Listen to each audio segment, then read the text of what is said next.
Hello everyone, আমি দেবজানি। আজকে তোমাদের সঙ্গে একটা দারুণ মিনি ব্লগ নিয়ে এসেছি। দেখো, বেসিক্যালি পুজো শেষ হয়ে গেছে, সেটা তোমরা সবাই জানো।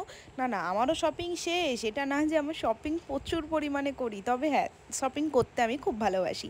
আজকে সন্ধেবেলা হুট করে প্ল্যান হয়, এটা বলবো না, প্ল্যানটা আগে থেকেই ছিল। তবে মাঝখানে আবার ভেবেছিলাম শরীরটা ভালো না থাকার কারণে যাব না। তারপরে ভাবলাম না, দূর বাবা, যখন ভেবেছি তখন যাই, করেই আসি। তো আজকে আমার অ্যাকচুয়ালি জিন্সটা প্রচণ্ড পরিমাণে টাইট হয়ে গেছে, যে কোনো গাড়িতে বসতে, টোটোতে বসতে মানে কমফোর্টেবলি হাঁটতেও পাচ্ছি না। তো দুর্গা পুজোর থেকে ভেবেছি একটা জিন্স কিনবো। ফাইনালি আমি কালী পুজোর আগে জিন্স কিনতে গেছিলাম।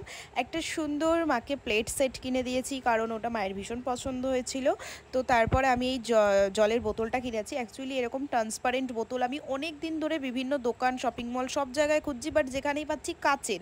আর বিশ্বাস করো, কাচের বোতলে প্রত্যেক দিন জল খাবো সারাদিন, এই মেয়ে আমি একদমই নই। যাই হোক, তো এই ছোট্টখাট্ট কিছু সংসারের জিনিস, কিছু নিজের জিনিস, এই সমস্ত কিনে তারপরে চলে এসেছি। আর সব থেকে বড় কথা, আজকে আমি বাইরে বেরিয়ে ফুচকা না খেয়ে বাড়ি এসেছি। এটা কারা কারা করে অবাক হও জানিও।